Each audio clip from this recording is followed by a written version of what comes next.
Carpet pythons have to be one of the most beautiful snakes in my collection. Of course, these high contrasting colors from the blacks to the highlighter yellows, I mean, these are just gorgeous animals. And despite popular belief, these guys are actually pretty easy to take care of. Once you got down what the husbandry parameters are, these guys are pretty hard, not only a hardy snake, but just don't have very many care difficulties. So I wanted to take today and break down the carpet python's care guide, going into our 5 main topics, that being enclosure size, heating and lighting, the humidity requirements, the diet of the carpet python, and then finally, what to fill the enclosure with. So with all that being said, let's put this jumpy little gal back in her enclosure and start with number 1, the enclosure size. But real quick guys, before we get this video started, if you did find the information in this care guide did help you out in caring for your carpet python, if you could do me a huge favor, go down there, hit that like button, hit that subscribe button. It would really help get this video out there, helping more people taking care of their carpet pythons. That would be awesome. Thank you so much. Let's get into the content. Now, when we're talking about which enclosure size to use for your jungle carpet python, it really depends on the age of the animal itself. Now, while something as a baby or juvenile is able to get away with something like a 20-gallon enclosure, as that animal grows, of course, it's going to need a larger setup. Juveniles within that subadult range, you can get away with something like the Enclosure large, that 36 by 18 by 18, or even a 36 by 18 by 24. Of course, with these pythons being somewhat arboreal, you're going to want some little ledges and branches going anywhere so they can get some climbing while also being able to hide. However, that 36 by 18 enclosure is not going to be enough for an adult carpet python. Of course, these guys get anywhere from 4 to 4.5 feet. Really, the 36 by 18 is just a little bit too small. It's why I recommend something like a 4 foot by 2 foot by 2 foot, like the one right directly behind me. That would be perfect for an adult. You're able to cascade these arboreal branches and things like that while also having enough room for them to fully sprawl out to the length and the width. But moving on to the enclosure size, let's get into our next topic, which is going to bring us to number 2, heating and lighting for your carpet python. Now, first off, let's talk about heating. Now, when it comes to heating your carpet python, there are really only 2 recommendations I have. Of course, with the jungle carpet python being somewhat of an arboreal animal, really the 2 biggest ones are going to be some sort of basking bulb, or even better, the radiant heat panel, or RHP, Radiant Heat Panel. Now, each type of heating source does have its pros and cons. Of course, with a basking bulb, you're not only going to get that heat element, but you're also going to get those UVA wavelengths. However, it is a bit of a trial and error with the bulb, getting the correct wattage, depending on how cold your room is, what your enclosure size looks like, things like that. However, with a radiant heat panel needing to be plugged into a thermostat, you're able to get the correct basking temp to a T for the correct temperature. However, with that being said, the radiant heat panel unfortunately does not give any light. Of course, it's just a big heating thing. With that, you're going to want some sort of additional lighting just to make the enclosure look nice, and of course get that mental enrichment of that day and night cycle, something like an LED light, UVB, anything like that, just to give a nicer look. As far as lighting goes, there really isn't too much of a necessity or anything that's needed.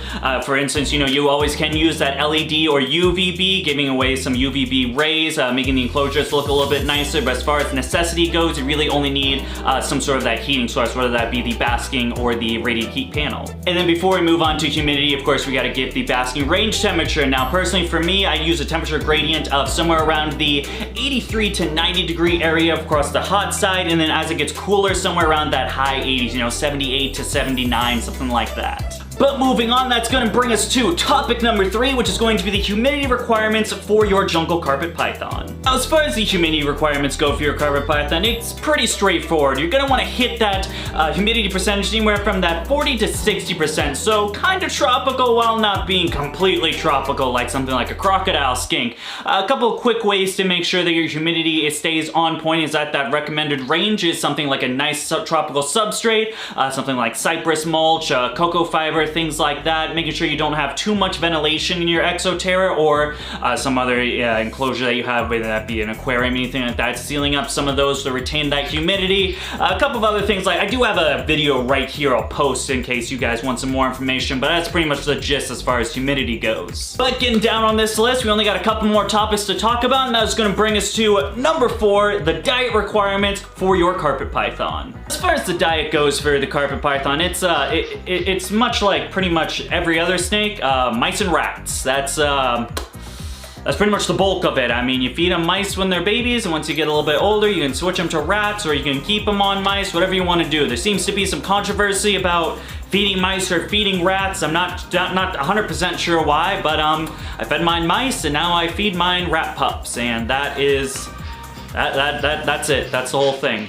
Last topic. Alrighty, folks, we are almost done on this care guide list of topic goodness. We got around the enclosure size, the proper heating and lighting you're gonna need, the recommended humidity levels, and of course that diet, that really complicated part. But there's still one more thing we gotta learn about today, and that's gonna bring us to number 5, what to fill the enclosure with. Now, when it comes to what to fill the enclosure with for the carpet python, we kind of mentioned everything in the beginning to middle part of the video, but we'll just do a brief summary on what you need. As far as the substrate goes, of course, I mentioned it just a couple of ones ago. Anything like a tropical substrate, of course, them needing that 40 to 60% you're gonna hit.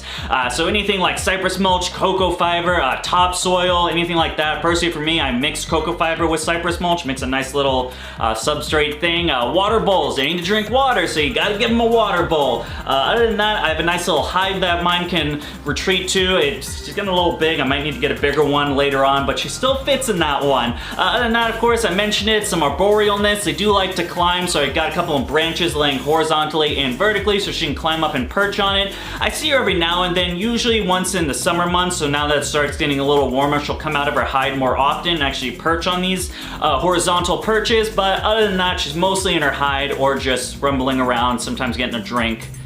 That's about it. And alrighty, folks, now that we have everything we need to know to take care of our carpet python, let's take a quick look at my personal carpet python's enclosure setup, just to really show what utilizing all these care things looks like in the setup itself. Alrighty, coming over to the setup real quick, just starting out, we've got the Exoterra Large. This is the 36 by 18 by 18. Really good, like I said, for that sub-adult carpet python, and something I really like about these is the fact that you can just do this, and it's front opening. A lot better than the aquarium, especially with the carpet python being a little bit more of a feisty animal. I find going in from the front rather than overhead is a lot better.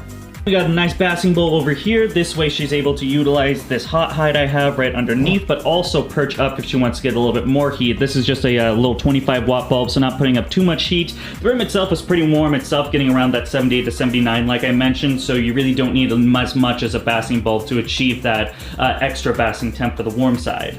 She did just shed a little bit of stuck on this branch right here. We've got that cypress mulch / cocoa fiber. You can see if I just, you can see it's a nice little mix, really retains that humidity nice, especially underneath, and then the cypress mulch is able to retain it from the inside, so the humidity stays a lot longer. We got the water bowl right down here. Again, some of these branches, most of these were forged. These two were forged out of my local conservation area. I'm not too sure what this is, but I found it and I use it. I'm not sure where it came from, and this is just some ghost wood I got from my local Petco. That's about it. Of course, we got the LED bar up here, and then I've got this little hide that we use. This came from, it's one of the, you know, standard ball python hides, but I just took the bottom off, and then if we, there she is, ready to strike. You can see she's already... I love this carpet python. I don't care if she's like a little bit more feisty and nippy. She's just an amazing animal. Alright guys, there you have it. The carpet python enclosure and how I implement all these care things. The background looks really nice. All in all, really nice enclosure. But anyway, let's get back to the video where me sitting on the chair right now. And there we have it, the carpet python. Really not too hard to care for. Their care is pretty simple. I don't know why these animals aren't more widely kept. Not a difficult animal to keep. Their personality can be feisty, but they are an amazing animal to keep. They're beautiful. I personally like my carpet pythons a lot more than my ball python. Seems to be like the big beginner snake or a corn snake, something like that. Yeah, they're hardy as a tank man. They're awesome dudes, and that about covers the care guide for the carpet python. Thank you guys so much for sticking around for the full video. If you did, of course, we got a couple of other videos if you want to dive into some more stuff. We got some care guides right there. We got some more carpet python videos over here, and right there, you might be able to hit the subscribe button, or if it's not there, you can always just go right down there and hit the subscribe button too.